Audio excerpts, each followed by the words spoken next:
If you've ever thrown your back out, heaving yourself over to try to turn out the bedside lamp, I have a tip for you you're going to love, and that is the thumb switch. It goes together. I've got it apart right now because I'm so fascinated by the little darling. But what you do is you put one of these on the cord that goes from your lamp to the plug in the wall, and you simply reach over luxuriously and turn off the light with this darling little thing. Hear that? And so this is a much better way to go when you're trying to go to bed at night. You don't want to get all roused up trying to get your lamp off, right? So this is one of those little conveniences. All right, so let me show you how this works. First of all, you want to unplug your lamp because we're going to be cutting some wire here. And check the cord on your lamp and make sure that it's zip cord. Zip cord always has one smooth wire. Let me put this down. Has one smooth wire, and one side of the wire is ribbed. It has a vertical rib pattern in it. Or if it's an older piece of wire, it might just have one single rib running down the side on one side of the wire. All right, so you need zip cord to start off with. You have your lamp unplugged. Figure out where your lamp is going to be. Say that's the bedside table, and you want it to hang down a little bit. You don't necessarily want it to show, but maybe about 2 feet in. Locate where you're going to put your thumb screw. All right, put it down on a flat surface that you can cut on. Take a utility knife, and what you need to do is slit the membrane that holds these two different wires together. And you need about an inch-long slit. So just dig the point of my blade right into the plywood of this table, and then I'm just going to drag it for about an inch. So now you see I've got my smart little slit there. All right, now never cut the ribbed wire. There's a little electrical maxim for you. What I'm going to do right now is cut the side of the zip cord that has no pattern on it, no ribbing whatsoever. I'm just going to cut it in half. And let me show you why I did that. The thumb switch has this little hexagonal nut which holds a screw on. See, I've got the nut loose, so it just fell off.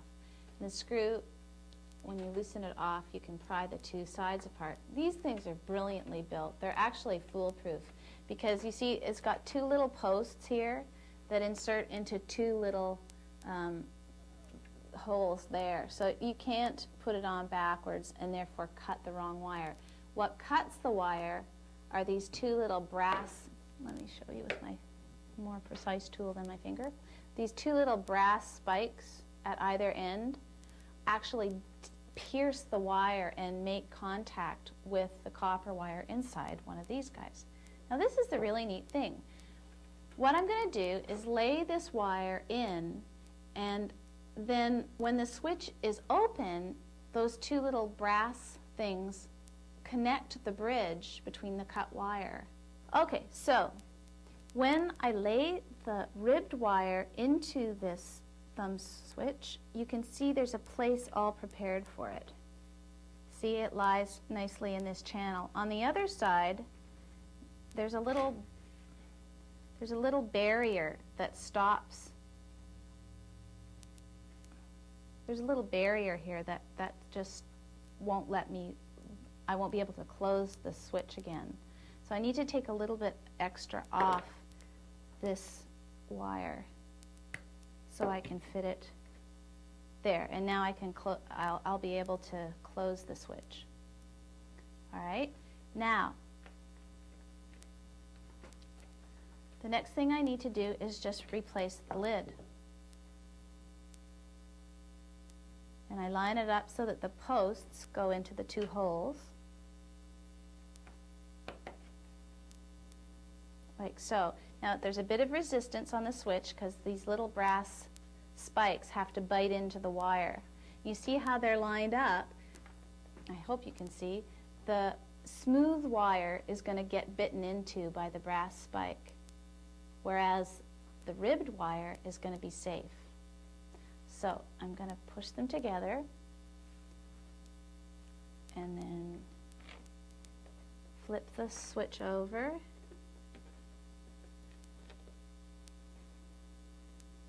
Just need to work with this a little so that I can get the screw through enough that the nut will go on.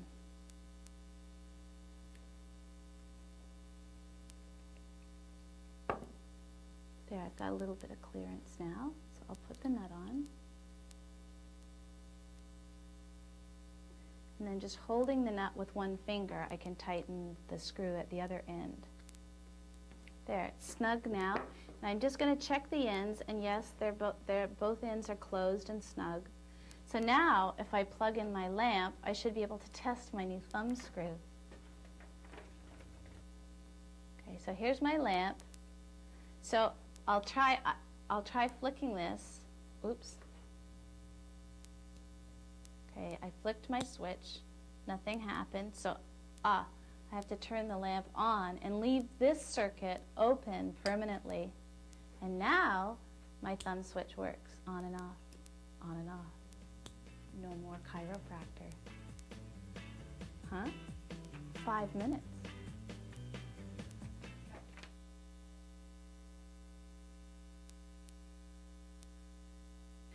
As you learn, you may develop quite a few electrical ambitions, like installing dimmer switches or ceiling fans, or even wiring your bed with a motor and a winch so that it flops up against the wall in the morning, and then it leaves you lots of room for elaborate exercise equipment. But it doesn't take any electrical know-how at all to make your own lava lamp. Simply take a jug full of carbonated water and drop in a few raisins. You will be mesmerized for hours at the hypnotic dancing patterns. Aren't they pretty? You can even add food coloring for a mood enhancer.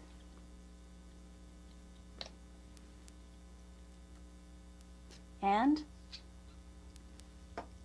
an electrical installation, your own snake light, really puts the capper on the evening. Isn't that pretty? Children will be mesmerized for hours as well, but only if they have Nintendo too, so forget about the kids. This is just for adults like you and me who are slipping down the back slope of upper adulthood. But until next time on A Repair to Remember, I'm Meg Ruffman.